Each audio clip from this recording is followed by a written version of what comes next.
खासकर मैं अभी कुछ ऐसे हादसे हुए मेरे साथ अभी आने वाले टाइम पे, मैंने कहा अपने चैनल पे भी नहीं बताऊंगा भाई। अरे भाई साहब ये है कुछ बात, भाइयों ये के है साथ भाई। ही जाके शेयर करेंगे। और भाई इतना ज़्यादा सीरियस और इतनी ज़्यादा अजीब अजीब चीज़ें हुई है ना, बड़ी है ना भाई, अजीब जर्नी रही है। जैसे कि एक नॉन बिलीवर से फिर बिलीव करना घोस्ट पे, कुछ एकदम से दिखना या फिर कुछ फील हो जाना, उसके बाद एक पैरानॉर्मल इन्वेस्टिगेशन में घुसना, उसके बाद तंत्र में। भाई तंत्र में कैसे आ गए आप? अभी फिलहाल भाई कुछ ऐसा हुआ, अभी है ना काफ़ी ज़्यादा मैं तांत्रिकों के साथ पॉडकास्ट कर रहा हूँ। हाँ आपका पता नहीं इंटरेस्ट बना होगा नहीं बना होगा, कभी तंत्र में बना, कभी जानने का, जैसे आपने भी तांत्रिकों के साथ भाई पॉडकास्ट करे हैं। हमको ऑफ कोर्स मजा तो बहुत आता है सुनने में कि वो विद्या क्या चीज़ है, कैसे उसको तुम कैसे साधना सिद्ध कर है। सकते हो, साधना कैसे कर सकते क्या हो। चीज़ होती भी है नहीं होती। तो भाई मेरे अंदर ना क्यूरियोसिटी रहती है हमेशा ही कि जो ये बोल रहे हैं फिर ऐसी कोई चीज़ एग्जिस्ट करती है भी या नहीं करती है, तभी मज़ा आता है उस चीज़ को आगे बढ़ाने में या फिर उस चीज़ के साथ और ज़्यादा कुछ एक्सपेरिमेंट करने में। सही बात है। तो भाई एक है ना, मेरे को एक बंदे उनका नाम नहीं बताऊंगा मैं, क्योंकि उन्होंने तो साफ साफ, मैंने उनको मतलब काफ़ी चीज़ें ऑफर करी पॉडकास्ट पे आने के लिए, लेकिन वो आए नहीं। अब मैं बताता हूँ, जो बहुत कम ऐसे बंदे हैं जिनके पास रियल सिद्धियाँ है ना, वो लोगों के सामने आके ऐसे बताते हैं। वो ऐसे ही रहेंगे नॉर्मल कपड़े पहन के, ना वो कुछ करेंगे ना कुछ, और वो ऐसी ऐसी सिद्धियाँ प्राप्त कर रखी है बंदों ने, आप सोच नहीं सकते। आपने एक मूवी देखी है क्रिश? हाँ जब मूवी स्टार्ट होती है तो पता लगता है कि रोहित को काफ़ी साल तक उसने किडनैप करा हुआ था एक आदमी ने, और वो उसकी शक्तियों को गलत इस्तेमाल कर रहा था। यही है फैक्ट। इसलिए भाई जो रियल में जो साधनाएं करके बैठे हैं ना, वो किसी को नहीं पता होने देते कि मेरे पास क्या शक्तियां क्या सिद्धियां, वरना तो कोई भी उठा के उनको कुछ भी करा सकता है। यही मेरे को रीज़न दिया उस बंदे ने कि भाई मैं ऐसे सामने नहीं आऊँगा। तो मैंने मतलब मेरी काफ़ी ज़्यादा इंटरेस्ट बना, मैंने कहा यार गुरुजी मेरे को बताओ, मैं किसी चीज़ एक कोई शक्ति की ना सिद्धि प्राप्त करना चाहता हूँ। तो भाई उन्होंने मेरे से है ना कुछ फॉर्मेलिटीज़ करी। पहले तो वो मना ही करते रहे काफ़ी टाइम तक, फिर मैंने काफ़ी ज़्यादा दिखाया उनको कि मैं सीरियस। कह रहे अगर देख ले, अगर तूने ढंग से नहीं करी तो इसी से मेरे पे भी बैकफायर हो सकती हैं। तो मैंने उनको सारा बताया। अब उन्होंने क्या करते हैं ना, ये आपको पूरी इनको कुंडली भेजनी पड़ती है, अपनी जन्म स्थान तिथि, उसके हिसाब से ही आप कोई एक सिद्धि प्राप्त कर सकते हो। ऐसा नहीं है कि आपके मन से आपने जो चाहा वो आप सिद्धि प्राप्त कर सकोगे। अच्छा। मैंने भाई उनको सारी फॉर्मेलिटीज़ भेजी। अब उन्होंने मेरे को है ना काफ़ी दिन बाद, 20-25 दिन बाद, ये हमारे टूर से है ना पहले की बातें हैं। ठीक है।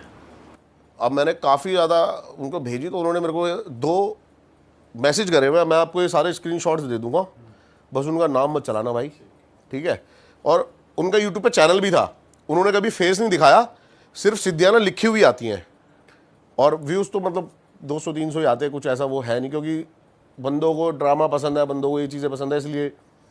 तो उन्होंने मेरे को मैसेज करा हुआ है कि भाई आपकी कुंडली, आपकी जो राशि है, आप इसके हिसाब से धन लक्ष्मी अक्षिणी या फिर किसी अप्सरा को आप सिद्ध कर सकते हो।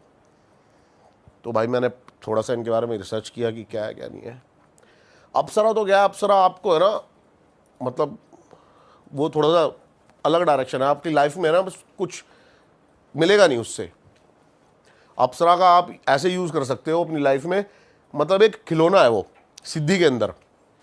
जैसे कि कोई आया सामने से, जितने भी ये एंटिटीज़ होते हैं इनकी बात बता रहा हूँ मैं, जैसे भी कोई आया तो आपके पास अगर अप्सरा है ना, तो वो आपको ये बता देगी कि भाई ये भी इस गाड़ी में आया है, ये खा के आया है, ये खा के आया, तो आप उसको ये बताओगे तो आप मतलब पावरफुल एक दिखने के लिए ना, वाह ये बंदे को क्या पता है यार, बस इतना ही। अगले बंदे का पता चल जाएगा, आपको बता देगी वो कि क्या सिस्टम। हाँ, सारा बता देगी। तो वो इसीलिए है कि बस भाई अपने आप को थोड़ा सा वो दिखाने के लिए कि भाई मेरे को देखो सारी चीज़ें पता, इससे ज़्यादा कुछ नहीं, फ्यूचर कुछ नहीं, कोई एंटिटी फ्यूचर नहीं बता सकती। मैं बहुत डीप में चला गया भाई तंत्र में, ऐसी बातें बताऊंगा ना आपको तंत्र की आज। तो कोई भी जो एंटिटी है ना, वो तंत्र में ये नहीं बता सकती आपको फ्यूचर, वो सिर्फ एक खिलौने की तरह यूज़ कर सकते हो आप उनका, कि थोड़ा सा अपने आप को पावरफुल दिखाने के लिए, भाई इसके मन में क्या चल रहा है, इसके अंदर क्या चल रहा है, ये बता दूंगा मैं, ये कर दूंगा। तो भाई मैंने चुनी, मन की बातें बता सकती है वो अप्सरा। हाँ ठीक। मन की बातें तो आप भाई कि ये तेरे को धोखा देना चाह रहा है, आराम ये से तेरा दोस्त है, उसका भी बताऊंगा मैं कि वो नॉर्मल बंदे कैसे, अभी उसके बारे में बात करेंगे बड़ा।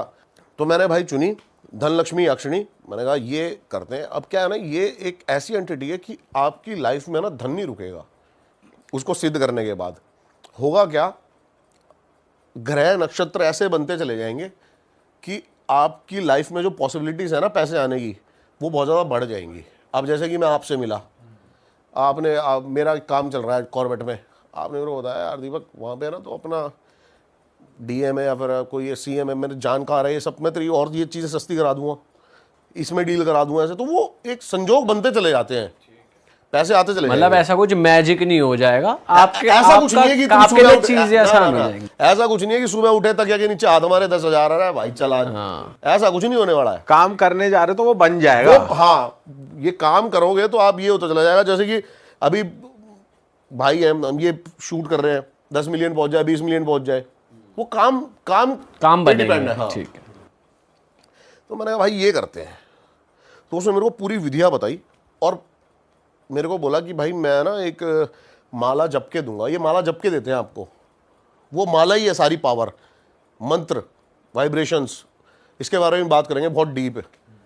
तो उन्होंने माला जप के दी और बंदे ने मात्र मेरे से 1100 रुपये लिए भाई। मुझे लगा पता नहीं अभी बोलेगा 1 लाख 11 लाख, यहीं से पता लग जाता है। बंदे ने 21 दिन माला जपी है और 1100 रुपये लिए मेरे से, और वो देने होते हैं, वो दक्षिणा है। आप फ्री में किसी की टाइम या फिर किसी की एनर्जी नहीं ले सकते, वो वेस्ट है। तो 1100 रुपये भाई मैंने उनको दे दिए। अब वो फ़ोन पे ज़्यादा मेरे से बातें करते नहीं थे, फ़ोन पे उनका एक शिष्य बातें करता था मेरे से हमेशा, ठीक है। और वो मेरे को बड़े बड़े मैसेजेस मेल्स में सारी चीज़ें शुद्ध हिंदी में लिख लिख के भेज रहा है। अब मैंने देखा भाई, उन्होंने मेरे को है ना बताया कि 51 दिन तक ना तेरे को ये सारी चीज़ें करनी है। वो चीजें बता सकते हो आप क्या क्या करना था? भाई वो यही था कि मेरे को एक टाइम पे साधना में बैठना था, उस माला का एक टाइम तक जाप करना था, पूरी माला कंप्लीट पूरी करनी माला है। का। ठीक है। एक मंत्र दिया था आपको? एक मंत्र दिया था, वो मंत्र सिद्ध होता है, वो गुरु ही दे सकता है, बिना गुरु के मंत्र आप सिद्ध नहीं करवा सकते। और वो दिन में एक बार करना है या 3 टाइम या 4 टाइम? एक टाइम सुबह। हाँ। तो भाई अब उन्होंने मेरे को बोला कि ऐसा भी हो सकता है कि तेरे को कोई चीज़ ना रोकने की कोशिश करे, लेकिन है ना ध्यान, फोकस। सबसे पहली बात तो है ना भाई, कई दिन तक ना शुरू के 10-11 दिन थॉट्स पे कंट्रोल नहीं हुआ, और होगा भी नहीं। ये जो नया बंदा एकदम से मेडिटेशन थोड़ी कर सकता है, सीधियाँ थोड़ी कर सकता है, शून्य करना होता दिमाग को, थॉट फ्री। वो तो हो ही नहीं सकता। अभी भी हम आपस में बातें कर रहे हैं, दिमाग में भी 100 चीज़ें चल रही हैं। तो भाई मेरे को बड़ी दिक्कत आई, कुछ ना कुछ गलत थॉट आए, कुछ उल्टी सीधी चीज़ें, उल्टी सीधी। कुछ अंदाजा लगाया आपने? मैंने कहा यार ये तो सारा काम बन नहीं रहा। भाई बंदे ने ना मेरे को थॉट शून्य करने के लिए बोला कि तू विज्ञान भैरव तंत्र पढ़। अब भाई विज्ञान भैरव तंत्र, भाई तंत्र का सबसे बड़ा कोई अगर मतलब प्रमाण है ना इस दुनिया में, तो वो विज्ञान भैरव तंत्र है। इसके बारे में भी हम थोड़ी देर में बात करेंगे डीप में। बस अभी इतना बता देता हूं, विज्ञान भैरव तंत्र की शुरुआत कहां से हुई। एक दिन पार्वती है ना शिव से पूछती है कि तुम हो कौन। तो शिव ने बताया कि शिव है क्या, शून्य, तंत्र, मेडिटेशन, ध्यान, मतलब हमेशा आंख बंद करके बैठे रहते हो, क्या है सच्चाई, क्या है। तो भगवान ने 112 विधियां बताई। भगवान ने डायरेक्ट आंसर नहीं दिया कि मैं कौन हूं, क्या हूं। भगवान ने 112 विधियां बताई, जिसके अंदर से कुछ ऐसी टेक्निक्स थी ना जिससे आप अपने आप को शून्य कर सकते हो। और अगर भाई ये चीज़ें सबको पता लगेगी ना, सबकी लाइफ चेंज हो जाएगी। विज्ञान भैरव तंत्र उसका नाम दिया गया। बुक्स आजकल तो ये बुक के नॉर्मल आती है, मैंने भाई वो पढ़ी चीज़ें, तो आप कैसे थोड़ा सा शून्य कर सकते हो। उसने मेरी काफ़ी हेल्प करी, और भाई इतनी चीज़ें सॉल्व हुई ना लाइफ की, आप सोच नहीं सकते। कुछ एक टेक्निक अगर आप बता सकते हो शून्य करने के लिए, आपने कौन सी अपनाई? तंत्र सेक्स। अरे ये क्या होता है? करेंगे भी भाई इस बारे में, ठीक है, आगे बात करेंगे कि ये टेक्निक, ये आपको थॉट फ्री करने की टेक्निक है। बिल्कुल। ओके। अभी बहुत बंदों को लग रहा होगा सेक्स थॉट फ्री कैसे कर सकता है लोगों को, लेकिन ये लिखा हुआ है, ऑन रिकॉर्ड है विज्ञान भैरव तंत्र में। 112 में से 3 विधियां शिव ने पार्वती को बताई सेक्स की टेक्निक, मेडिटेशन में जाने की। भाई ये तो पहली बार सुन रहे हैं हम भी अपने पॉडकास्ट में। मैंने भी या फिर पहली बार कहीं सुन- पर भी ना कभी पढ़ा ना किसी के कहीं सुना, मतलब ये फर्स्ट टाइम सुन रहे हैं। तंत्र सेक्स तो एक दूसरे से लिंक भी नहीं होते, ये वर्ड्स इन इटसेल्फ ये बिल्कुल होते हैं भाई, आप गूगल करो अभी, बहुत सारी चीज़ें अभी आपको निकल के आएंगी। जैसे कि आप आप शॉक्ड हुए ऐसे, आज बहुत सारे बंदे शॉक्ड होंगे, क्योंकि तंत्र सेक्स को ना बहुत ज़्यादा ना, बहुत मिसकंसेप्शन है, बहुत ज़्यादा अलग अलग बंदों ने ना अलग अलग धारणाएं बनाई हुई हैं, गलत, लॉस्ट, ये वो आज हम क्लियर करेंगे इसमें। क्योंकि तंत्र के थ्रू है ना आप बहुत चीज़ें अपनी लाइफ की बैलेंस कर सकते हो, बहुत चीज़ें देख सकते हो, जो आप मतलब थॉट्स अपनी है ना बहुत ज़्यादा उसको बहुत बड़ा कर सकते हो। तो भाई अब मैंने थोड़ा बहुत सीखा कि कैसे हम शांत कर लें दिमाग को, शून्य कर लें थोड़ा बहुत। और भाई मेरे साथ ना अलग अलग चीज़ें होने लगी। अब मैं एक दिन बैठा, 21-22वें दिन की बात है, 51 दिन की सारी ये विधि थी कि आप 51 दिन बैठोगे तो आपको 51वां दिन था उस दिन मेरे को हवन करना था। और उसी दिन सारी गलती हुई, मैं चैट्स में दिखाऊंगा आपको। तो अब मैं बैठा 20वें 21वें दिन ना, मैं बैठा हुआ हूँ और मेरे इधर से आवाज़ आती है, प्स। मेरे को बताया गया था पहले ही कि भाई ऐसी कुछ चीज़ें आपको डिस्टर्ब कर सकती हैं, लेकिन आप आंख मत खोलना या फिर कुछ भी ऐसा। लेकिन भाई वो नेचुरल था, मैंने एकदम से आंख खुली और मैंने कहा पीछे कोई नहीं, साइड में तो कोई था ही नहीं, कमरे में मैं अकेला ही था। मैंने फिर आंख बंद करी भाई, फिर आवाज़ आई इधर से एकदम से ही। मैंने कहा भाई लफड़ा है कोई, और एकदम से ही ना यहां से फूंक मारने को ही स्टार्ट हुआ। फिर उसने यहां पर फूंक मारी, फिर आंखों पे, और मेरे को फील हो रही है प्रॉपर। और भाई एकदम से ना इरेक्शन शुरू हो गई, यानी अपने आप ही मेरे को फील हो रहा है, मतलब आप कुछ सोच ही नहीं रहे ऐसे चीजों के बारे में, और इरेक्ट होना शुरू हो गया। और भाई वो मेरे को मैं देख रहा हूँ ये क्या हो रहा है। और भाई एकदम से ऐसा लगा कि आपके पास कोई है, इतनी पास, कुछ अलग ही फील होने लग गया। और भाई उसके बाद ना वो रोज होना शुरू हो गया, रोज साधना में रोज। भाई 10-12 दिन हो गए। अब क्या थे, मैंने गुरुजी से कोई बात करूं ना तो अब पता नहीं उनका पैटर्न क्या था, उनके रिप्लाई में एक हफ्ता लग जाता था। अच्छा, जैसे मैं उनको कोई चीज़ मेल कर रहा हूँ कि मेरे साथ ये प्रॉब्लम हो रही है गुरुजी, ये प्रॉब्लम हो रही है, वो हफ्ता भर लग जाता है। वो हफ्ते भर मेरे साथ वो चीज़ें होती चली गई, और भाई मैं बिल्कुल भी बैठ ही ना पाऊँ। अब आपके साथ सोचो ना हो जाए। अब भाई हफ्ता 10 दिन हो गए ये चीज़ें होते हुए। मैंने कहा भाई ये अलग चीज़ें हो रही हैं, और मतलब ऐसा लग रहा है कि जैसे मेन इसका 51 दिन तक आपको ब्रह्मचर्य का पालन करना है, तो मेन पर्पस किसी का था कि ब्रह्मचर्य का पालन ना हो पाए, ठीक है। और वैसे भी नॉनवेज तो मैं काफ़ी टाइम से छोड़ ही चुका हूँ, और ये भी रूल था इसमें कि आप ये सब चीज़ों का सेवन नहीं कर सकते। अब भाई एक दिन मैं लेटा सो रहा, और फिर से वही फूंक। अब ये बैठे हुए नहीं, लेटे हुए बेड पे, मैं लेटा हुआ हूँ, सो रहा हूँ। भाई मेरे को साफ साफ फील हो रहा है मेरी चद्दर कोई ऐसे दबा रहा है। और एक होता ना जैसे स्लीप पैरालिसिस, कि मेरे को सब पता है लेकिन मैं उठ नहीं पा रहा। और भाई मेरे को फील हो रहा है, मतलब, और एकदम से ना मेरे को थोड़ी देर बाद वही दोबारा फूंक और फिर से इरेक्शन शुरू। और भाई मैं कोने में देखता हूँ शीशे में, एकदम से डार्क शैडो, एक काली परछाई कोई मुझे यूं देख रही है। भाई मैं खड़ा हुआ, एकदम से कमरे की सारी लाइटें ऑन करी मैंने कहा भाई ये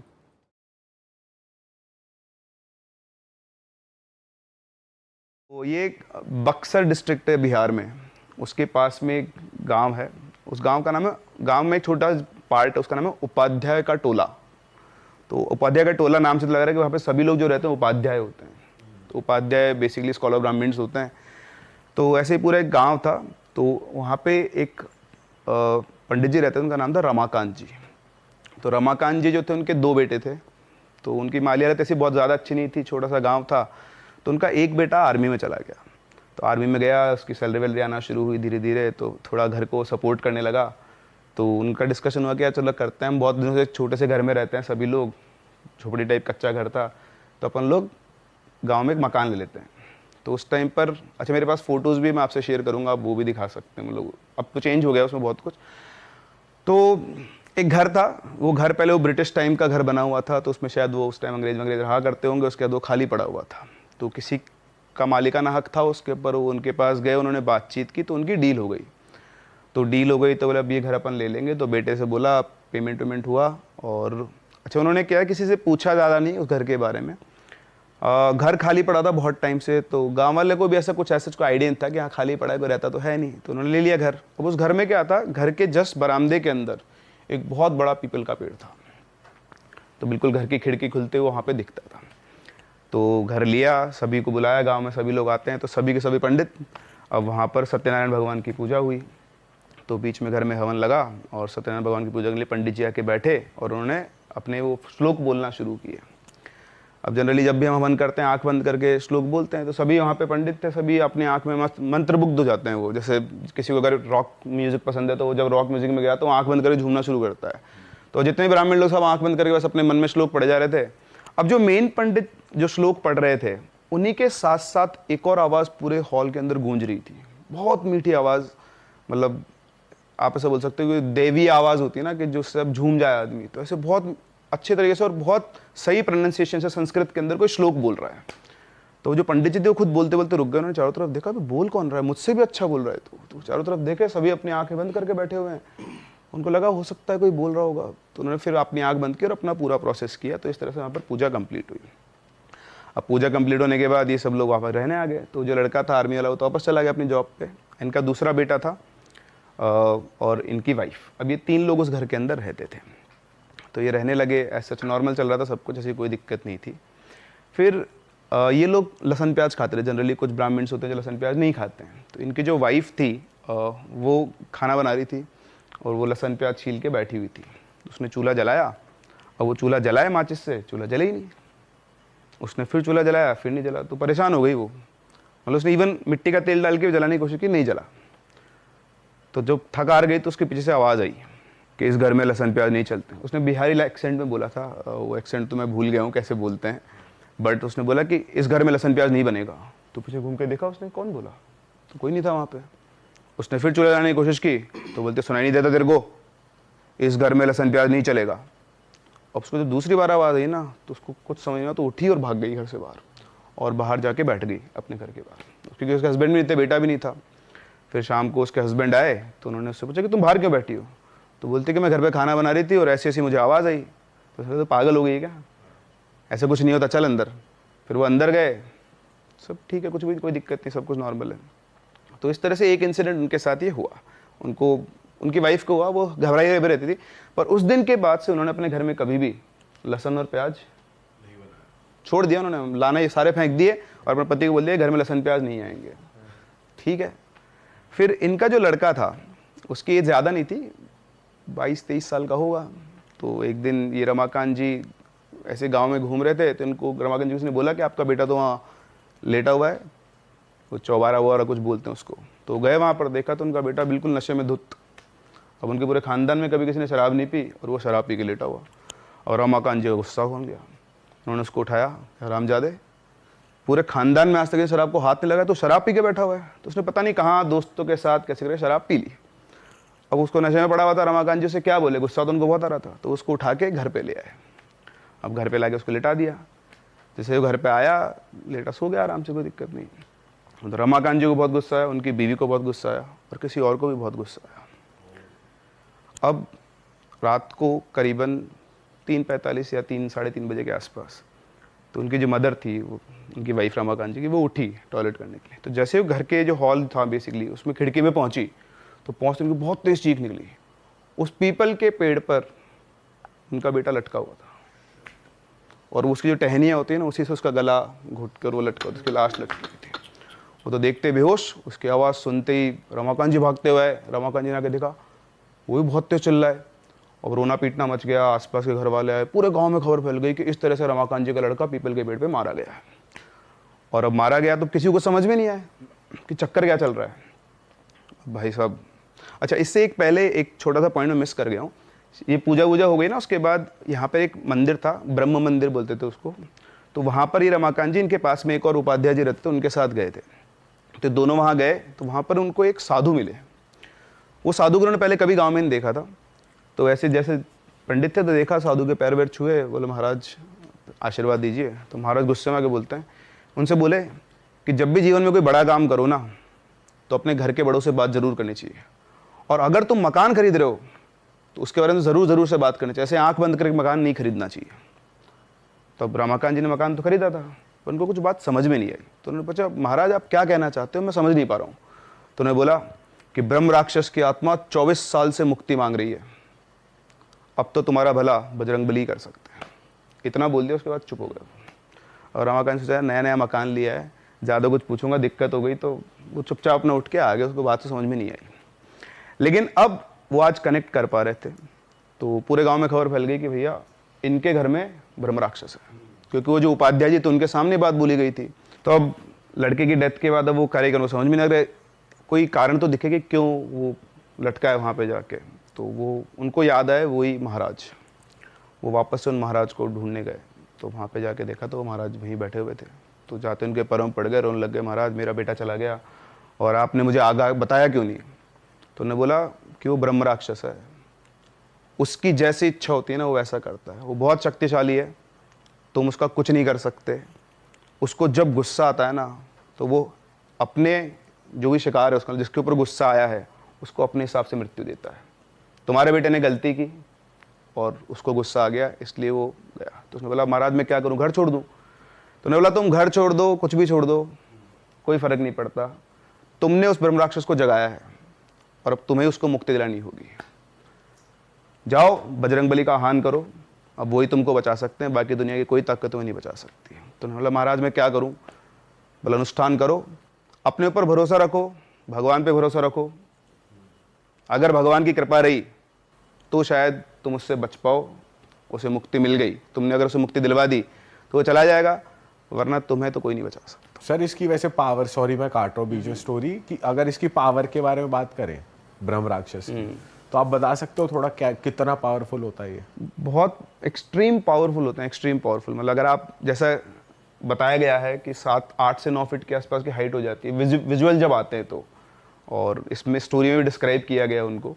और ऐसे कहते हैं कि 2 ऐसे सींग से निकले हुए होते हैं जो राक्षस को दिखाते हैं, जनेऊ हमेशा होती है पहनी हुई, और बाकी तो पंडित का फेस होता है पूरा, टीका जरूर लगा हुआ होता है सिर के ऊपर। तो जो ब्राह्मण और राक्षस का मिक्सचर वो होते हैं पूरा। अब बोलने को आप इनको लेजेंड भी बोल सकते हो, बट जिनके साथ एक्सपीरियंस है वही वाली बात है। तो ये नॉर्मल पूजा से नहीं जाते? नहीं नहीं, पूजा ये जैसे नॉर्मल क्या होता है ना, मतलब इनमें लेवल होता है एंटिटीज का, मतलब 0 लेवल से लेकर ऊपर लेवल तक की। तो ये लेडर में बहुत ऊपर होते हैं, तो हर कोई इनको कंट्रोल ही नहीं कर सकता ना, दिक्कत है। तो मंत्र का ज्यादा असर नहीं होगा इन पे? इनको कंट्रोल करने के लिए मतलब जो कंट्रोल कर रहा है उसका मीडियम भी बहुत हाई होना चाहिए, जैसे सीधा या तो किसी बड़े देवता से वो कनेक्ट हो रहा है, क्योंकि लेडर में देवता थोड़ा सा नीचे हैं बस। अच्छा। तो इसलिए तो वो उनको पावर इसीलिए मिल जाती है क्योंकि वो इतने बड़े स्कॉलर्स होते हैं ना, तो उनका जो मेंटल लेवल होता है, जो मेडिटेशन लेवल, जो अपन स्पिरिचुअल लेवल जो बोलते हैं, वो बहुत हाई होता है। तब एक नॉर्मल आदमी जो ट्रैप में फंसा हुआ है वो कहाँ उस स्पिरिचुअल लेवल को कनेक्ट कर सकता है। और आप ये भी कह रहे थे कि वो आपके साथ साथ वो कुछ भी आप, हाँ, आप जो भी मंत्र बोलेंगे, आप हनुमान चालीसा बोले, वो आपके साथ साथ बोलेंगे। मतलब वो डरेंगे नहीं? नहीं, आप हनुमान चालीसा बोलो, वो आपसे ज्यादा स्पष्ट और अच्छे प्रोनाउंसिएशन के अंदर बोलेंगे। आप संस्कृत का कोई श्लोक बोलो, वो आपके साथ साथ बोलेंगे, अगर वो वहां होंगे तो।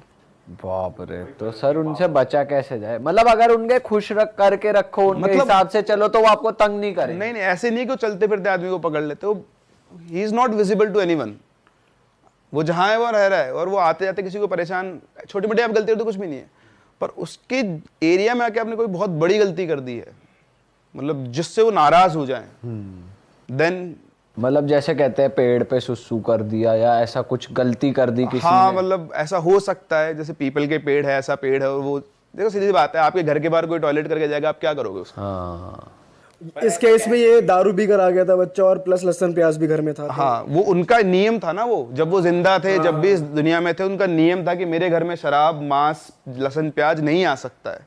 पहले आपने एक गलती करी, आप लहसुन प्याज बना रहे हो। पहली बात तो आपने पता ही नहीं किया कि इतने टाइम से घर खाली पड़ा हुआ है, क्यों? चलो आप आए, आपको एक बार उसने आगाह कर दिया कि लहसुन प्याज मत बनाओ उस घर के अंदर, फिर आपने इग्नोर कर दिया। अब क्या बोलेगा अगला? फिर आपका बेटा दारू पी के आ गया, तो वो उनके लिए तो उनके नियम टूट गए ना, तो आ गया गुस्सा। कहानी पे आगे बढ़ते हैं। अब रमाकांत जी और उपाध्याय जी दोनों वापस घर पे आए, तो उपाध्याय जी ने रमाकांत जी से बोला, रमाकांत जी आप तो एक काम करो, बैठो, अनुष्ठान करते हैं। और अच्छा, उन्होंने कहा था कि आपको मतलब रुकना नहीं है, आपने एक बार शुरू कर दिया ना, पता नहीं कब आएगा, कब होगा, कब, बस करते जाना है। तो उन्होंने अपना नियम बांध लिया। उन्होंने शुरू किया साथ में, रमाकांत जी ने, उपाध्याय जी ने, अनुष्ठान करना। तो हनुमान जी का हनुमान अष्टक होता है, एक हनुमान कवच, हनुमान चालीसा, अंजनेय स्तोत्रम, ऐसे बहुत सारी चीज़ें होती है संस्कृत के अंदर। तो एक एक करके सबको पढ़ते थे। तो बैठे पूरा प्रॉपर, उन्होंने अपना पूजा रूम सेटअप किया अपने रूम के अंदर जाके, और वहाँ पे उन्होंने शुरू किया। पहले दिन दोनों ने बैठ के किया। अब जैसे उन्होंने श्लोक गाना शुरू किया, श्लोक उधर से भी आना शुरू हो गया, और श्लोक आ रहे थे पीपल के पेड़ की तरफ से, मतलब जो खिड़की थी वहाँ से आवाज़ आ रही थी। तो अब तो पता ही था सबको, तो वहाँ पे श्लोक चल रहा है। वो घबरा गए शुरू करते ही। आप सोचो, आप भगवान की पूजा करने बैठे हो, आपको पता है कि ऐसी एंटिटी आपके आसपास है, और आपने शुरू किया और वही आवाज़ आपके साथ भी आने लग गई। तो बेसिकली उसको विचलित करना चाह रहे थे शुरुआत में, क्योंकि वो डिटर्मिनेशन देखते हैं इंसान का बहुत। तो जैसे वो आवाज़ आई, दोनों घबराए दोस्त। फिर इधर उपाध्याय जी बोले, रमाकांत जी भगवान पे भरोसा रखो, हनुमान जी साथ में, आप तो करो, मैं भी आपके साथ बैठा हूँ। तो पूरे दिन बैठ के उन्होंने अपना वो पूरा कंप्लीट किया। फिर उसके बाद शाम हुई तो वो उपाध्याय जी बोले कि रमाकांत जी बस ऐसे ही रोज़ाना आपको करना है। वो भी कब तक बैठ पाएंगे, रोज़ तो नहीं बैठ सकते, उनके भी काम धंधे वगैरह सब कुछ है। तो बोले कि आपको कंटिन्यू करना है, कभी ज़रूरत पड़े मुझे बुला लेना। तो अब उधर रमाकांत जी ने नियम बांध लिया, वो रोज़ सुबह उठते और घर के अंदर रोज़ाना श्लोक चालू, और उधर से आवाज़ चालू, दोनों सेम काम साथ साथ चलते थे। 107 दिनों तक लगातार उन्होंने ये काम किया। अब इमेजिन करें, 107 दिन का उनका पूरा दिनचर्या बन गई थी, ये खाना वाना खा पी के अपना सब कुछ करके। 107 दिन तक कुछ भी नहीं हुआ। 108वें दिन वो पूजा कर रहे थे, और पूजा कर रहे थे तभी उन्हें ऐसा लगा कि उनके पीछे कोई खड़ा है ना। पीछे कोई खड़ा तो आपको सेंसेस तो हो ही जाते हैं। तो उनको लगा कोई पीछे खड़ा हो। जैसे उन्होंने पीछे घूम के देखे तो उनके पीछे एक आदमी बैठा हुआ था, मतलब वही ब्रह्म राक्षस के साथ साक्षात था। तो जैसा डिस्क्रिप्शन दिया उन्होंने कि करीबन 7-8 फीट का आदमी से बैठा हुआ है, और उसके सब जगह खून लगा हुआ है, मतलब, और वही 2 सींग ऐसे निकले हुए हैं, और वो बहुत खतरनाक आंखों से उनको घूर रहा है। वो कुछ ना कुछ संस्कृत में बड़बड़ाया, और जितना कुछ बोला, रमाकांत जी बेहोश। अरे तेरी, आप देख लो ना, अगर आप एकदम से ऐसे देख लोगे तो आप अपने भी बेहोश हो सकते हैं, फ्यूज उड़ जाता है सारा। फिर उठे, वो उठ के वो बोले कि देखा तो कोई भी नहीं है यहाँ पे। तो उसकी बीवी आई थी कि आप बेहोश क्यों हो गए? तो उन्होंने बताया कि ऐसे ऐसे मेरे को सामने दिखाई दिए। तो उनको समझ में नहीं आया कि दिखाई क्यों दिए। तो फिर वो वापस से अब किससे पूछें, तो उनको तो एक ही आदमी नजर आए, वो साधु। तो वहाँ गए मंदिर पे, देखा तो साधु है ही नहीं वहाँ पे। सब जगह ढूंढ लिया, साधु महाराज नहीं मिले। अब वो अकेले फंस गए, करूँ तो क्या करूँ। फिर वो वापस अपने घर पे आए। अब उनका अनुष्ठान भी टूट गया, अब वो समझ में नहीं आ रहा उनको क्या करना है। तो वो सोए आके। तो जैसे उनको नींद आई ना, एकदम से उनकी आँख खुली, और आँख खुल के उनको ऐसा लगा कि अपने आप ही वो उस पीपल के पेड़ के वहाँ चले जाएं। उनको ऐसा फील हुआ अपने आप से, कोई आप मतलब एनलाइटनमेंट हुआ, या फिर ऐसा कोई ऑर्डर आया। उठे और वहाँ जाके और पीपल के पेड़ के पास खड़े हो गए। फिर उनका मन किया कि मैं यहाँ बैठ के पूजा करूँ। तो वो अपना सारा उन्होंने सेटअप किया वापस से, हवन वगैरह सब, और वो बैठ गए उसके अंदर पूजा करने। और जैसे उन्होंने अनुष्ठान शुरू किया, उनकी नज़र पड़ी पर पीपल की डाल पर। तो वहाँ पर वही ब्रह्म राक्षस बैठा हुआ था पीपल की डाल के ऊपर, वो इनको घूरे जा रहा। अब इनकी हालत खराब, इनको डर लगे बुरी तरह से कि यार सामने वो बैठा हुआ है, क्या करेगा ये मेरा। पर इनका निश्चय, दृढ़ निश्चय कि नहीं, अब तो मैं अनुष्ठान पूरा करूँगा। और उन्होंने वहाँ पर बैठकर सारा अनुष्ठान करना शुरू किया। और इधर ये करे और उधर से वहाँ से आवाज़ चालू। और अब आवाज़ जितने लोग खड़े सबको सुनाई आ रही है। ऐसा नहीं कि सिर्फ अकेले को सुनाई आ रही है। अच्छा। दिख रहा किसी को नहीं, दिख रहा एक ही इंसान को है, लेकिन सबके सब अनुष्ठान कर रहे हैं, पूजा चल रही है साथ साथ में। फिर बहुत देर तक वो करते हैं। फिर उनको सामने से एक ऐसे रोशनी से चलती दिखाती आई, और एकदम से वो रोशनी आके ऐसे फैल गई। रमाकांत जी बेहोश, उसके बाद सब कुछ शांत। वो दोबारा उठे, उठ के देखा तो उन्हें वो कहीं दिखाई नहीं दिया। मतलब जो एनवायरनमेंट था वो बहुत लाइट हो चुका था उनके लिए। करीबन सुबह 4-5 बजे तक का ये सारा प्रोसेस चला उनका। फिर वो सीधे उठे और अपने वो उपाध्याय जी ने डिस्कस किया आपस में, वापस से वहाँ गए मंदिर। तो मंदिर पे वही साधु बैठे हुए। तो जाके उनको प्रणाम ना किया और बोला कि महाराज ऐसा हुआ। तो उन्होंने बोला कि रमाकांत जी, आपके दृढ़ निश्चय से उस ब्रह्म राक्षस को मुक्ति मिल गई है। अब आपको कहीं जाने की ज़रूरत नहीं है, आप इस घर के अंदर रह सकते हो। अब आपको कोई परेशान नहीं करेगा। वो जो था वो जा चुका है, और बस आप रहो आराम से। तो उन्होंने कहा कि सब क्या रहूँ, मेरा तो बेटा चला गया। हनुमान जी कहाँ थे जब मेरा बेटे को मार रहा था? तो उसने बोला कि ये सब हमारे बस की बात नहीं है, हमारे इच्छा की बात नहीं है। उसने गलती की, उसने सजा दी, आपने उसको मुक्त करा के उसको बाहर हटा दिया है, अब आप आराम से यहाँ रह सकते हो।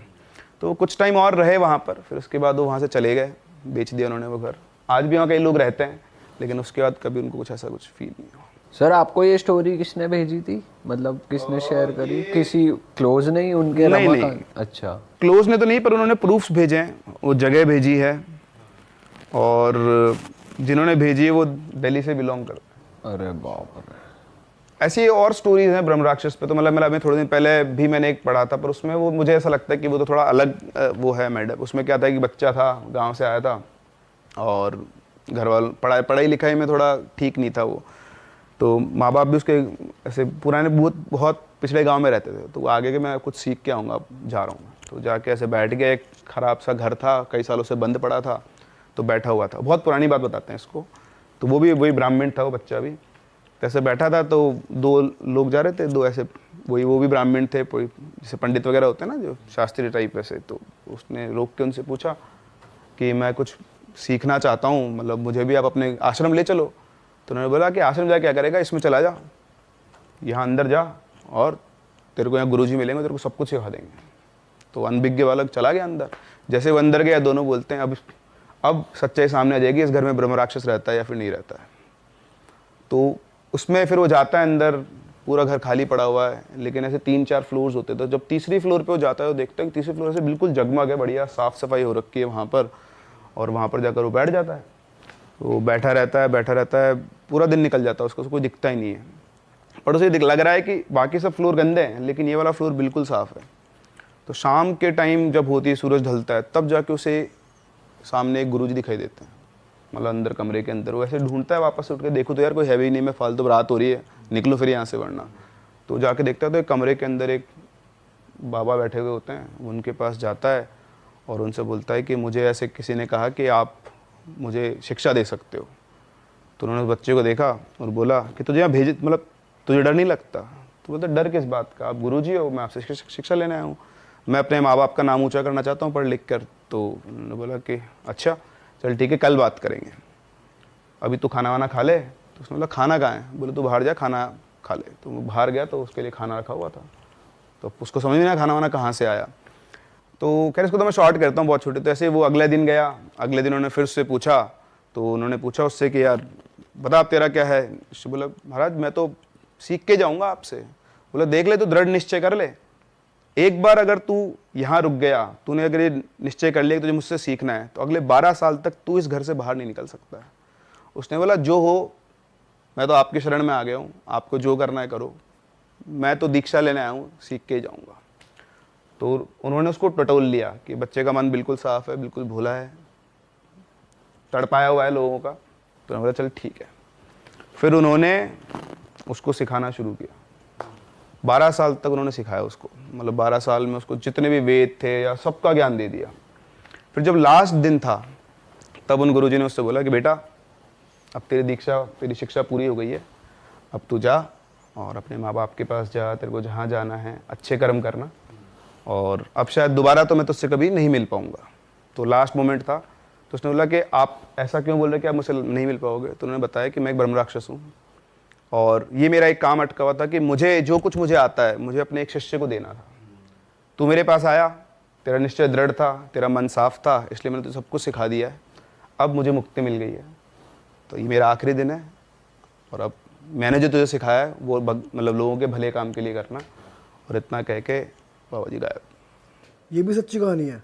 अब ये मैंने पढ़ी थी, इसका मैं ऑथेंटिसिटी नहीं बोल सकता। मतलब किसी ने भेजी थी या? नहीं, ये मैंने कहीं बहुत पुरान टाइप से ढूंढ के वहाँ से ऐसे रिसर्च कर रहा था दिन बैठ के। पर उस बच्चे को वो नॉर्मल गुरुजी के रूप में ही दिखे, ऐसे नहीं दिखे? नहीं, सीइंग विंग जैसे हाँ, वो डिस्क्रिप्शन आप दे रहे थे पहले, वो हर किसी के, वही ना कह रहा हूँ मैं, किसके सामने कैसे अपेयर होना है वो उनकी मर्जी, और वो कैसा एनलाइटमेंट है। तो मेरे हिसाब से इनमें भी अलग अलग होते होंगे, आई डोंट नो। ये ब्रह्म राक्षस का गुड साइड है। हाँ, ये गुड साइड भी है। हाँ, तो ये मैंने पढ़ा था, इसकी मैं ऑथेंटिसिटी भी कुछ नहीं बोल सकता। वैसे सर कोई अगर आ जाए, कोई दिख जाए ऐसे सीइंग वाले रूप में, तो ऐसी की तैसी निकल जाए अगले आदमी।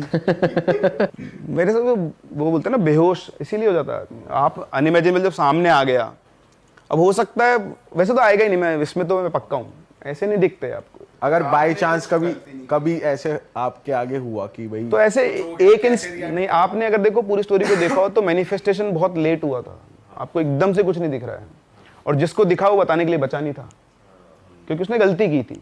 सही कह रहे हो। तो वो उसके लिए वो कोई बहुत बड़ी गलती नहीं थी, पर अब जिस एंटिटी के जो नियम थे उसके थे यार, वो रहता था वहां पे, उसके नियम थे, आपने तोड़ दिया तो उसके लिए उसने सजा उसका है। वो तो वो वैसे बहुत शांत होता है ऐसा बोलते हैं, बट जब गुस्सा आ जाए तो फिर वो किसी के वो नहीं। बट अगर वो घर छोड़ देते तो भी वो ब्रह्म राक्षस हाँ, छोड़ता नहीं उन्हें। नहीं नहीं नहीं, कि उसने ही जगाया है तो वो ही वो तो ऐसे है ना, उसको कोई कंट्रोल ही नहीं कर सकता। अब आज हल्क छोड़ दो आप, बड़ा घर, वो बड़ा वाला हल्क, उसको कौन कंट्रोल कर लेगा? सही बात है सर। तो वो वाली कहानी है उसकी। तो मेरे को तो यही लगता है सिस्टम कुछ ऐसा ही उसका खतरनाक वाला।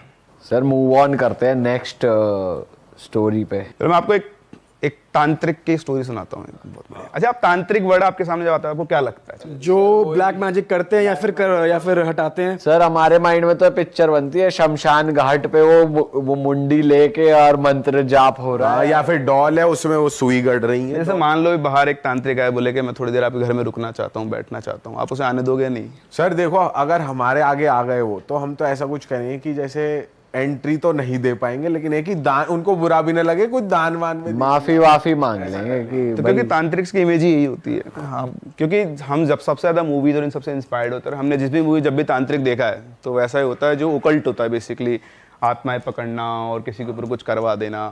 और ऐसे कई लोगों के पास सिद्धियां होती है, वो वैसे भी गलत यूज करते हैं उनका, बट गलत यूज करते हैं तो लास्ट में जाकर उनके साथ भी गलत होता ही है। तो आपको बहुत सारे एक्सपीरियंस में दिख भी जाएगा। लेकिन इनका एक कुछ ऐसे भी होते हैं, इनका बहुत बेटर साइड होता है, बहुत अच्छा साइड होता है। कुछ लोग अपने खुद के नॉलेज के गेन करने के लिए, कुछ लोगों का भला करने के लिए ऐसे काम करते, मतलब tantra is basically a science. तो ऐसा बोला जाता है। फिर अगेन मैं फिर भी एलिजिबल नहीं हूँ, बट मैंने जितना सुना देखा उसके हिसाब से बोल रहा हूँ कि it is a science to connect with higher beings और लोअर बींग्स।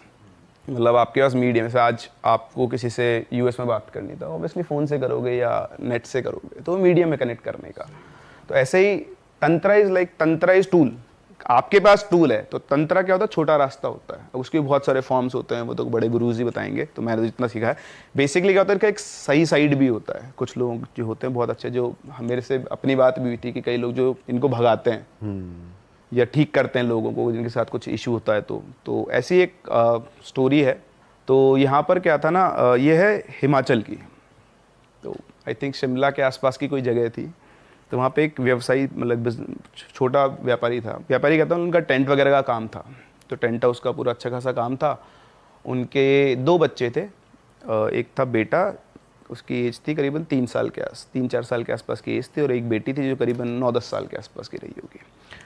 जो बेटे का नाम था उस टाइम पे उन्होंने सोम रखा हुआ था। अब दिस इज इम्पोर्टेंट। और बेटी का तो खैर मुझे नाम नहीं पता। तो उन्होंने क्या किया, उनका पहले वो किराए के घर में रहते थे। अब किराए के घर में टेंट का सामान कहाँ रखें, तो उनको टेंट के सामान के लिए गोदाम रखना पड़ता था, उसका किराया देना पड़ता था। फिर कभी भी काम आए तो पहले गोदाम पे जाओ फिर जाओ, और शहर से दूर था। तो उन्होंने एक घर ढूंढना शुरू किया। अपने पैसे से जोड़े थे उन्होंने, अपना बजट था उनका, उन्होंने घर ढूंढने शुरू किए। तो अलग अलग घर ढूंढे उन्होंने। तो उन्हें अपने जो शहर था उससे 4-5 किलोमीटर दूर ही एक घर दिखा। बढ़िया बड़ा घर था, उसमें घर बना हुआ था। घर के इस तरफ एक मंदिर था और पीछे बहुत बड़ी जगह थी खाली। तो उनको ने देखा, उनको घर पसंद आ गया कि यार यहाँ पीछे वाली जगह पर तो मैं अपना टेंट का गोदाम बना लूँगा। घर है ही, घर पुराना था, उसमें कोई रह नहीं रहा था। तो उन्होंने पसंद आ गया भाई, घर पसंद आ गया। फिर उन्होंने अपनी बीवी को दिखाया, बच्चों को, सबको पसंद आ गया।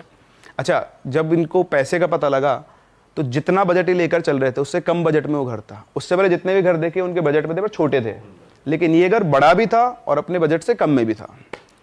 बिल्कुल आप वही सोच रहे हो ना। मैं तो ये सोच रहा हूँ जो घर खाली होगा कभी नहीं लूंगा जिंदगी में।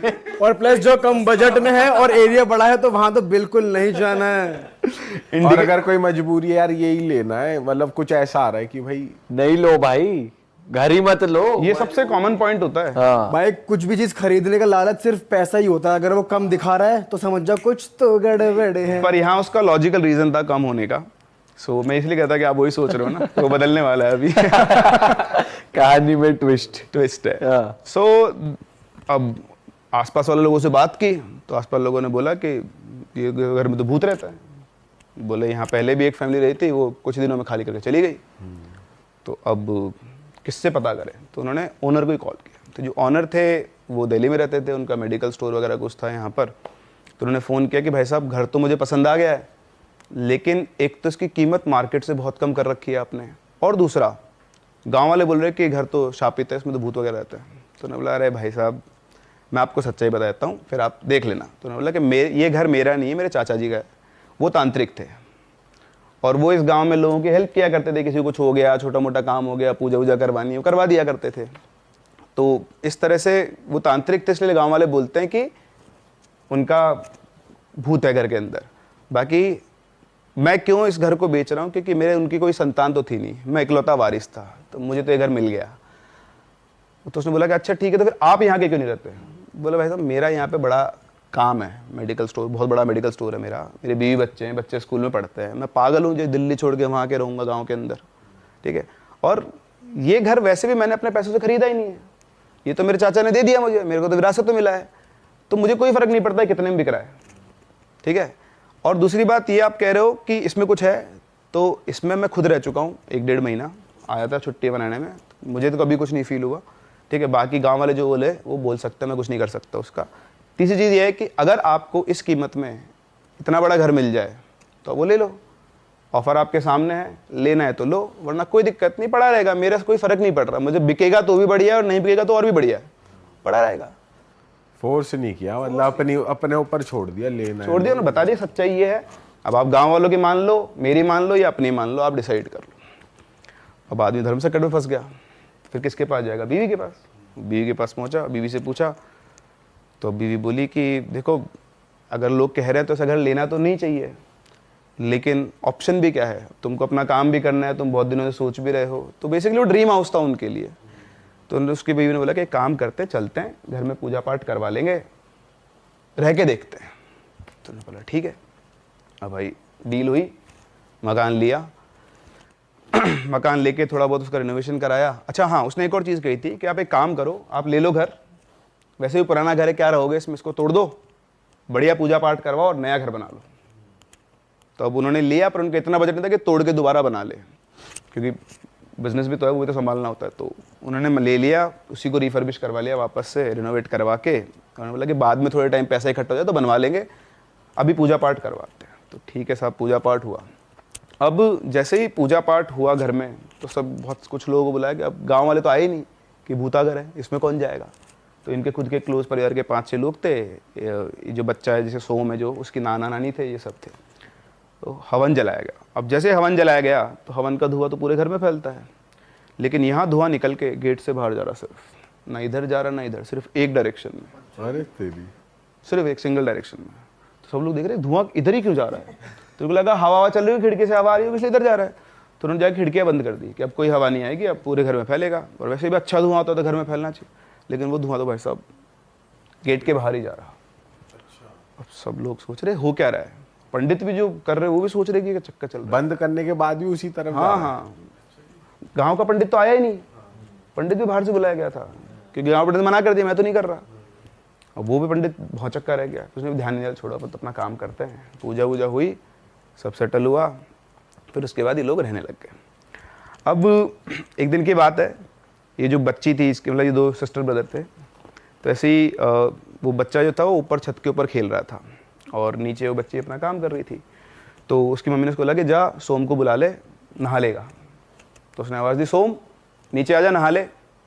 तो उधर से आवाज़ आती है, सोम की नहीं, एक बड़े आदमी की, मैं नहीं आऊँगा, मैं नहाता नहीं हूँ। डर गई, ये क्या, वो भाग के अंदर गई, बोले मम्मी मैंने इसको आवाज़ दी और ऐसे आवाज़ आई। तो बोलती पागल है क्या तू। बोलती नहीं मम्मी सही बोल रही हूँ। इतने में सोम उतर के नीचे आ गया। तो बोलती उससे कि तेरे को मैंने आवाज़ दी थी ना। बोलते दीदी मेरे को तो कोई आवाज़ नहीं सुनाई दी। अब छोटी बच्ची कौन विश्वास करेगा उसको लगा पता नहीं क्या चक्कर है। तो फिर उसने, उसकी मम्मी ने बोला कि कुछ नहीं, तेरा दिमाग खराब हो गया तेरे को, क्योंकि 9-10 साल के बच्चे को पता होता है कि घर में भूत भूत की बातें चल रही, तो ऐसा है। ठीक है साहब। अब फिर सब कुछ नॉर्मल चल रहा।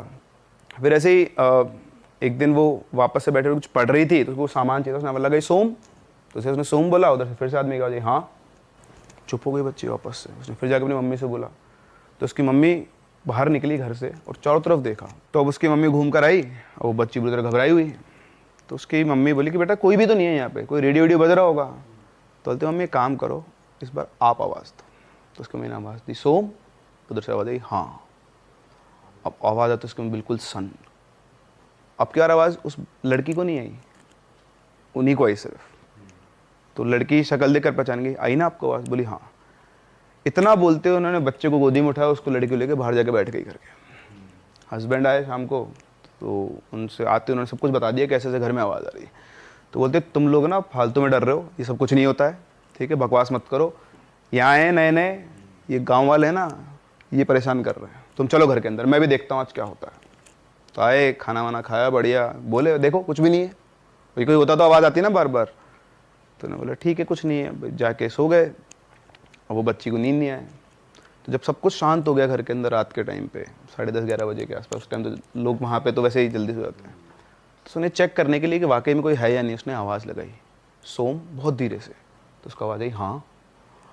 ओ भाई साहब, लड़की तो उठ के रोने लगी, मम्मी पापा को बताया कि ऐसे आवाज़ आई। अब उसके पापा खड़े हो गए, बोले क्या तुमको बार बार आवाज़ आती थी? लो मैं आवाज़ लगाता हूँ। उन्होंने लगाई सोम, उधर से फिर आवाज़ आई हाँ। अब भाई साहब उनकी सिट्टी पिट्टी गुम। अच्छा, इधर और किसी को आवाज़ नहीं आई, क्योंकि तो जो आवाज़ लगाता है उसी को आवाज़ आती है। और उनकी शक्ल देख के उनको लग रहा था कि इन्होंने कुछ ऐसा सुन लिया है जो इनकी इमेजिनेशन से बाहर है। आदमी का एक्सप्रेशन चेंज हो जाता है।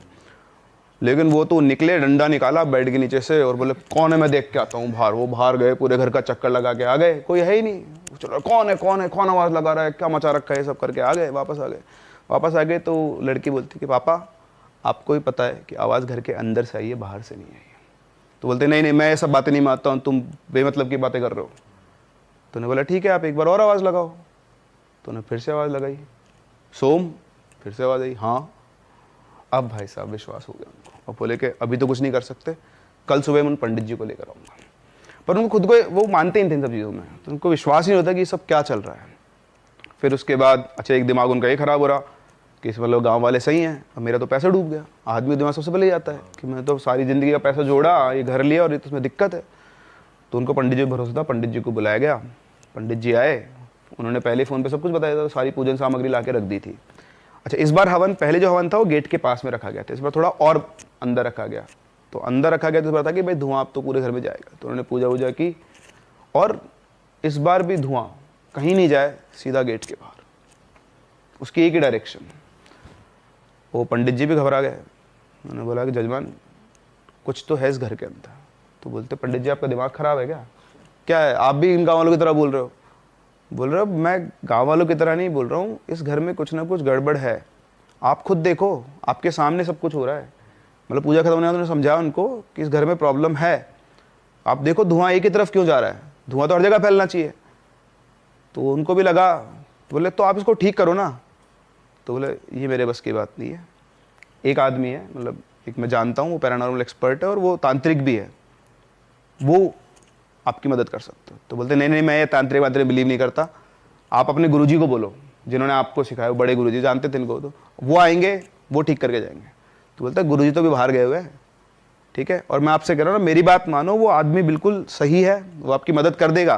बोलता नहीं, मैं तांत्रिकों के चक्कर में नहीं पड़ूंगा, आप इसको ठीक करो। तो छोटी सी बच्ची आके बोलती है कि पंडित जी आप भी तो भगवान को मानते हो, भगवान से बड़ा कौन है इस दुनिया में, आप ही ठीक कर दो।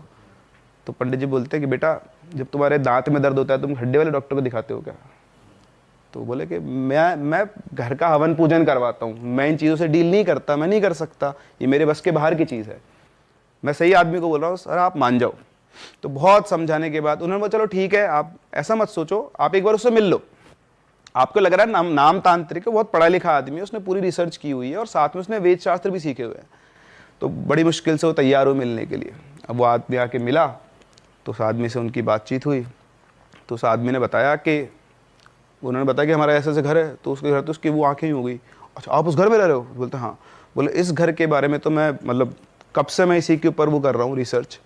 बोले इस घर में एक तांत्रिक रहा करता था, और वो जो तांत्रिक था ना, उसने इस घर में एक आदमी की बलि दे दी थी। तो लोगों ने देख लिया और लोगों ने उस तांत्रिक को मार दिया था इस घर के अंदर, और तब से ये घर शापित है। लेकिन इसमें कुछ ना कुछ और भी छुपा हुआ है, मैं इसकी तह तक पहुंचने की कोशिश कर रहा हूँ। तो आप आए हैं तो आप चिंता ना करें, मैं आपकी पूरी मदद करूँगा। तो उन्होंने बोला कि मेरे को आपकी मदद नहीं चाहिए, ठीक है, तुम तांत्रिक लोग, तुम्हारी वजह से आज मेरी ज़िंदगी भर की कमाई ख़राब हो रही है, एक वो तांत्रिक और एक तू तांत्रिक। गुस्से में तो तुम लोग करते क्यों ये सब है? तुम आत्माओं को पकड़ते हो, किसी उसके ऊपर छोड़ते हो, उसके ऊपर छोड़ते हो, पूरी भड़ास निकालते हो उनके ऊपर। और वो आदमी सुनता रहा पहले तो, फिर उसको भी गुस्सा आया, प्रोफेशन के ऊपर कोई उंगली उठा दे तो फिर बात अलग हो जाती है ना। तो उन्होंने बोला कि मैं समझ सकता हूँ आप गुस्से में हो, लेकिन तांत्रिक का मतलब यही नहीं है जो आपका नुकसान करता हो, ठीक है। हम भी तांत्रिक है और हम लोगों का भला करते हैं, आपसे पहले भी लोगों का भला किया, और आप मुझ पर विश्वास करो कि मैं आपको सब कुछ ठीक करवा दूंगा, बस मैं आपके बेटे को वहाँ लेके जाऊँगा। तो बोले बेटा नहीं जाएगा, बेटे को कैसे भेज दूंगा तुम्हारे साथ? तो बोलता ठीक है, आप बोले मेरे बेटे को बाहर रखो इस समय नहीं। तो बोलता ठीक है सर, आप सोच लो आपको क्या करना है, पर जाने से पहले आपको एक बात समझा देता हूँ कि हाँ मैं समझता हूँ कई तांत्रिक होते हैं जो ऐसा काम करते हैं, कि लेकिन वो अच्छे लोग भी होते हैं, ठीक है, और वो आपको समय के साथ पता लग जाएगा। अंधेरे को अंधेरा नहीं काट सकता, अंधेरे को काटने के लिए उजाले की ज़रूरत है। तो हमारे पास वो तरीके हैं जिससे हम ये पता कर सकते हैं वहाँ कुछ है या नहीं। अगर कुछ है तो मैं आपको उससे मुक्ति दिला सकता हूँ।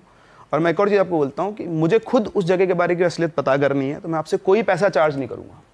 आप मुझे कोई पैसा मत दो, ये मेरा अपना इंटरेस्ट का टॉपिक है, और आपको कोई फैमिली मेम्बर भी इन्वॉल्व ना हो, मुझे कोई दिक्कत नहीं है, ठीक है। बस मैं तो ये चाहता हूँ कि आप आके वहाँ देखो, ताकि आपको ये पता लगे कि तांत्रिक एक ही काम नहीं करते, कुछ और भी करते हैं, वो अच्छे काम भी करते हैं। तो जो भी होना चाहता है आपकी आंखों के सामने, मैं ये चाहता हूँ। तो उन्होंने बोला कि नहीं, ना मैं इन्वॉल्व हूँगा, ना मेरी फैमिली का कोई मेम्बर इन्वॉल्व होगा। ठीक है जी, बात हो गई। तो इधर इनके जो नाना जी थे वो थोड़े समझदार आदमी थे, वो भी वहीं बैठे हुए थे। तो वो गए उस तांत्रिक के पास, बोले कि आप एक काम करो, अपना काम करो, चाहो चेक करो क्या है क्या नहीं है, फिर आगे बात करेंगे। तो ये गए, 3-4 दिन बाद ये वापस आए। वापस आके बोलते हैं कि मैंने कुछ चीज़ें वहाँ पता की। अच्छा, मैंने आपको बताया घर के सामने, इस घर के अंदर एक मंदिर था। तो जो मंदिर था ना, काली माता का मंदिर था। तो उस मंदिर में खासियत क्या थी कि सामने की तरफ काली माता का मंदिर था, दोनों तरफ सीढ़ियाँ थी। तो अगर पीछे घूम के आप जाओ ना, तो उन्होंने क्या किया था, काली माता की जो मूर्ति थी उसके पीछे की दीवार को चुनवा रखा था, और उधर गए तो उधर से भी दीवार चुनी हुई थी। सो इट वॉज लाइक कि उन दोनों चुनी हुई दीवारों के बीच में कुछ और भी था। तो वो आए तांत्रिक जी, वो करके अपना कुछ भी बात, और उन्होंने बोला कि देखो ऐसी बात है कि घर में कुछ है। 3-4 दिन उन्होंने अपनी रैकी की बढ़िया से कि घर में कुछ है, और अभी मैं इन प्रोसेस को एनालाइज कर रहा हूँ कि क्या है क्या नहीं, लेकिन हाँ बहुत जल्दी मैं आपको बहुत सारी चीज़ें बता दूंगा। अच्छा, इधर साइड में तब तक जो उनके नाना जी थे वो बहुत एक्टिव हो गए थे। उन्होंने पूरे पुराने लोगों से सबसे बातचीत करके उस पूरे घर की हिस्ट्री निकाली। तो अब जब तीनों अगली बार ये वापस बैठे सारे, तो पहले उन्होंने, नाना जी ने बताया कि ये जो घर था इसमें सोमनाथ करके एक तांत्रिक रहता था। सोमनाथ, सोमेश्वर, ऐसे कुछ नाम रहा होगा उसका। तो नहीं, सॉरी, सोमनाथ नहीं, तांत्रिक नहीं, एक तांत्रिक रहा करता था। तो नाम उसका हो सकता है सोमनाथ, कुछ भी हो, बट एक तांत्रिक रहता था, और वो यहाँ पे लोगों के ये पूजा पाठ के काम करवाया करता था। तो एक दिन की बात है, एक आदमी था, विनय उसका नाम था। तो वो विनय जो है उनके पास आया हो किसी काम से। तो उसी घर के अंदर, खुला घर था, तो एक आदमी जा रहा था, उसने देखा कि उस तांत्रिक ने उस विनय की बलि दे दी। उसने उसके दिल में खंजर घोंप दिया है, और उसके पूरा माथे के ऊपर वो सिंदूर वगैरह था, हाथ में या नीचे नींबू पड़ा हुआ था। और उसको देखते हुए आदमी चिल्लाया कि उसने बलि दे दी, बलि दे दी, बलि दे दी। सारे गांव वाले आ गए, और गांव वालों ने तांत्रिक को वहीं के वहीं मार दिया। मार के गुस्से में थे सब, विनय को तो उठा के ले गए, उसकी बॉडी को वहीं छोड़ दिया। फिर विनय को ले गए, उसके घर पहुँचाया, सब क्रियाक्रम करवा के वापस आए जब, तो तांत्रिक की बॉडी वहाँ थी नहीं, गायब। और उसकी बॉडी कभी मिली नहीं किसी को, पता नहीं कहाँ गई उसकी बॉडी। तो ये हिस्ट्री उनको पता चली, और तब से गांव वाले बोलते हैं कि घर शापित है। ठीक है, इधर से ये जो थे तांत्रिक, इन्होंने बोला कि हाँ बिल्कुल सही बोल रहे हैं, ये सही बात है, लेकिन पता नहीं क्यों मुझे लगता है कि इसमें कुछ और भी सच्चाई छुपी हुई है। तो अब मैं कल अनुष्ठान करने वाला हूँ, कल मैं अपना पूरा प्रोसेस करूँगा। मैं चाहता हूँ कि आप लोग भी आएँ। वैसे ये सब कुछ रात के टाइम होता है, 12 बजे के बाद, क्योंकि उस टाइम पर ये शक्तियाँ बहुत वो होती हैं, उनसे कम्युनिकेट करना उनके लिए आसान रहता है। लेकिन सिर्फ इसलिए कि आप देख पाएँ, ये देख पाएँ कि मैं गलत नहीं हूँ, और हम जैसे लोग गलत नहीं होते, हम आपकी हेल्प भी करते हैं, इसलिए मैं चाहता हूँ कि आप वहाँ पर आएँ। तो पहले तो उन्होंने मना किया, लेकिन फिर समाव वो मान गए कि चलो ठीक है। अब ये जब बोले तो जो लड़की थी वो बोली कि मैं भी चलूँगी साथ में। तो उसको बहुत समझाया, नहीं, बोले नहीं मैं चलूँगी, मैं भी देखूँगी। तो उनके फादर थोड़े ऐसे थे स्ट्रॉन्ग के, यार बच्चों को भी दिखना चाहिए ना, ताकि डर ना लगे आगे कभी। तो छोटे बच्चे को तो घर छोड़ दिया, तो इनके नाना, फादर और वो लड़की तीनों वहाँ गए घर। तो इनको घर के बाहर, गेट के बाहर खड़ा कर दिया। अच्छा, उनके साथ जो तांत्रिक के साथ 2 उनके बंदे और आए थे। एक का नाम था दीपक आपकी मुस्कुराहट से समझिए कि हम में से किसी का नाम आने वाला है। दूसरे का नाम था राघव। तो उनके असिस्टेंट थे, बेसिकली उनके शिष्य थे वो भी। तो ठीक है, तो अब सारा सामान लेकर आया, तो बहुत सारा सामान बीच, घर के बिल्कुल बीच में हवन लगाया गया, और मंदिर से थोड़ा इस तरफ। और वहाँ पर इतना था कि विजिबल थे, जो बाहर खड़े थे वो देख सकते हैं उनके सहूलियत के हिसाब से। ये जो मेन तांत्रिक थे, उन्होंने ऐसे गोला बनाया किसी चीज़ से और उस गोले के अंदर बैठ गए। तो इसको सुरक्षा घेरा बोलते हैं। जब वो कुछ ऐसा करते हैं तो इससे बाहर नहीं निकल सकते। बाहर अगर निकल गए तो एंटिटी गेम कर सकती है। एक गोला सामने बनाया, एक गोला इधर बनाया, तो ऐसे 3 गोले बना लिए। अब उन्होंने अपने मंत्र वंत्र बोलना शुरू किया, और फिर जो दीपक था उसको बोला कि बैठो। वो आके बैठ गया। बैठ के थोड़ी देर उसने अपने माथे पे सिंदूर लगाया। वो प्रोसेस होता है पूरा। फिर वो मंत्र बोलना शुरू किया उन्होंने। थोड़ी देर के बाद उसकी बॉडी के अंदर शिवरिंग शुरू हो गई। तो शिवरिंग शुरू हुई, वो समझ गए कुछ आया है। तो उन्होंने पूछा कौन है तू? तो बोलता है सोम। अच्छा, क्या कर रहा है यहाँ पे? तो बोलता है कि उसने मुझे कैद कर रखा है। तो बोलता है उसने किसने? तो डर लगे, बोलते कि नहीं मैं नाम नहीं बताऊँगा। और इतना बोल के वो गायब, बॉडी से निकल के वो बेहोश हो गया। अब बेहोश हो गया तो उसको वापस से उठ कर उन्होंने होश में लाए। होश में लाए तो फिर उसको बोला कि उठ तू जा। वो गया उधर, वो राघव खड़ा, से पूछता है क्या हुआ? बोले कुछ नहीं, वही पता ही है तेरे को। तो उनको तो आपस में पता ही था। ठीक है, तो गुरुजी ने उसकी तरफ देखा, राघव तरफ, तैयार हो? बोले हाँ आ जाओ।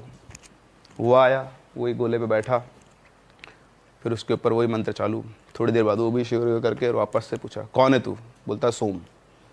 ठीक है, अब उसको थोड़ा स्टेबलाइज किया उन्होंने कि वापस नहीं जाए। उन्होंने पूछा कि क्या है, मतलब तेरे अलावा यहाँ कोई और भी है क्या? तो उसने बोला हाँ।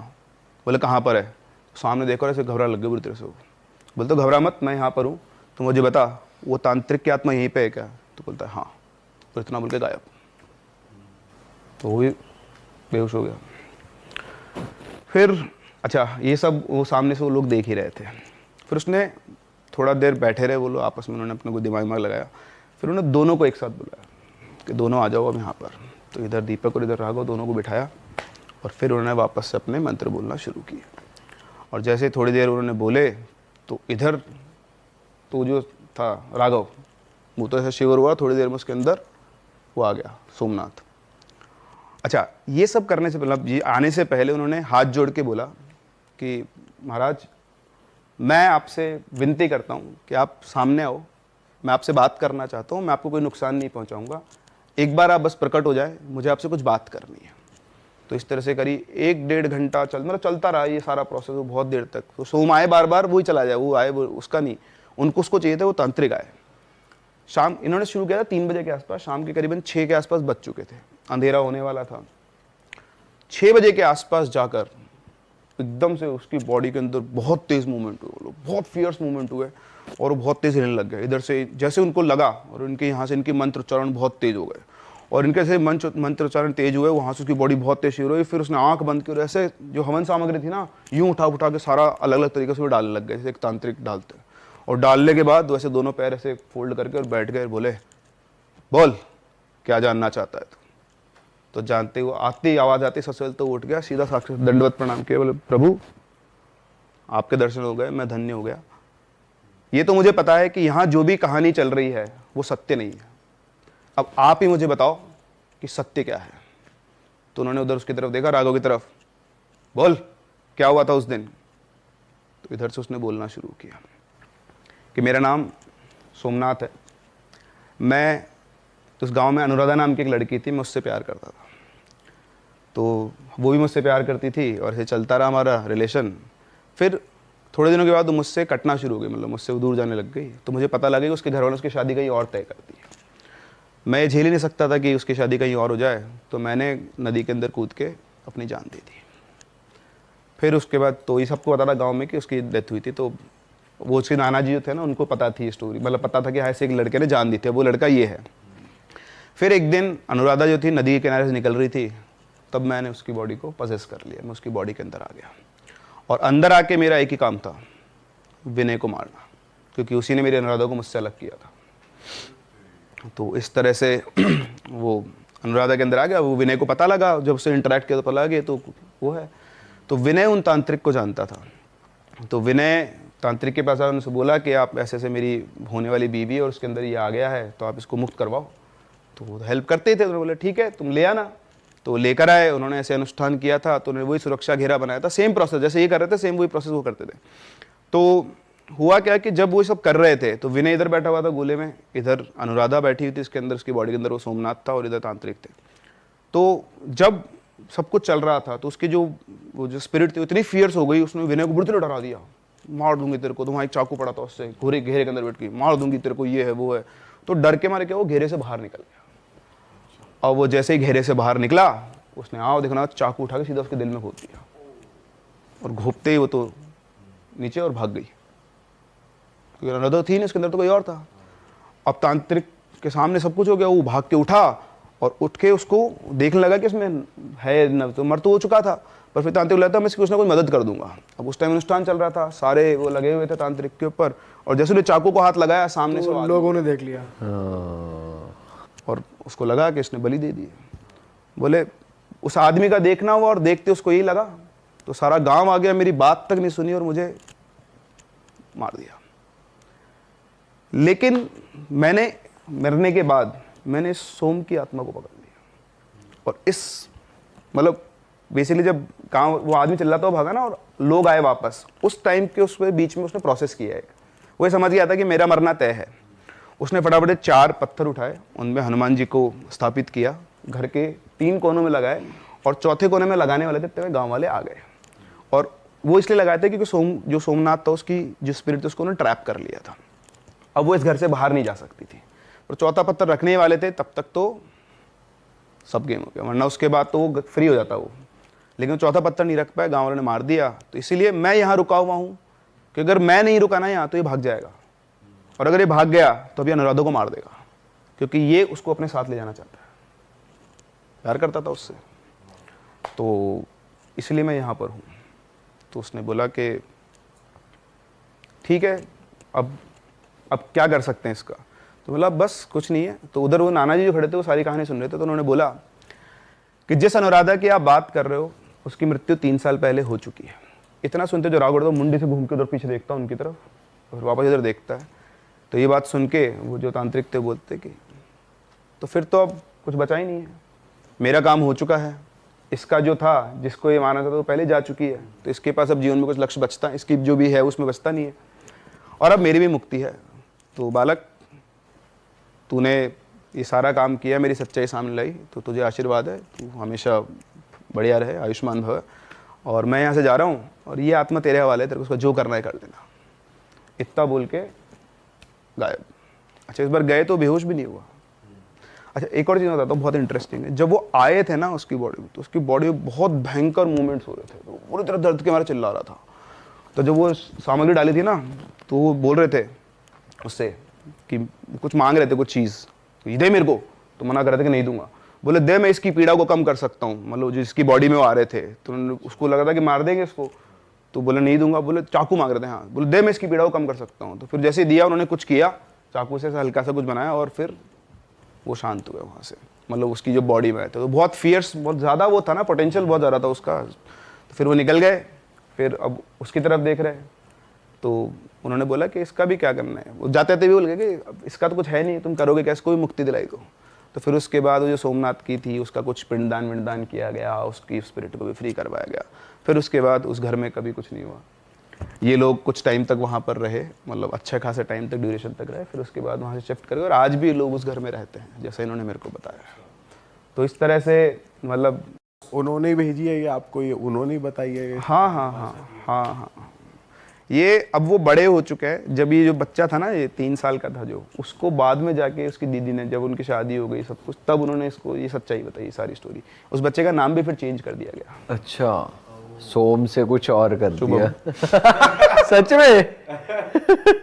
अरे बाप रे, आज रिलेट हो गए। तो अभी थर्ड कैरेक्टर पीछे बचा है, अभी कहानी वो नेक्स्ट स्टोरी में है क्या? शिवम या शुभम दोनों से कोई एक नाम रखा है उन्होंने, पर ऐसे ही नाम रखा था। बस सोम हटा दिया कि उनके लिए वो एक वो रह गई थी ना। ये मैं सर मेरे को एक बात इस स्टोरी में रह गई कि जो अनुराधा थी उसने, उसके अंदर सोम था, उसने चाकू मारा, वो भाग गई, तो स्पिरिट उसके अंदर नहीं थी तब जब वो भाग गई थी?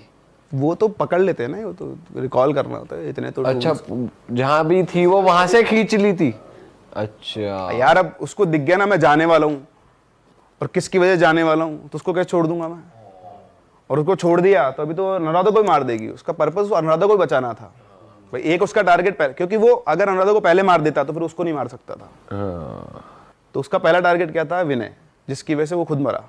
फिर उसका दूसरा टारगेट क्या था कि इसके साथ तो मुझे जिंदगी भर रहना था, रह नहीं पाया तो इसको लेके जाता हूँ साथ में।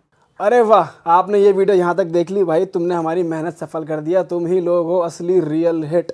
और अगर आपको बहुत मजा आ रहा है ऐसी क्लिप्स में, ऐसी वीडियोस में, तो फटाफट जाइए प्लेलिस्ट पे बिंज वॉच कीजिए, सारी वीडियोस देख डालो और मौज काटो। That is it. हम मिलेंगे नए पॉडकास्ट में, नई क्लिप में। Till then bye bye, see you, take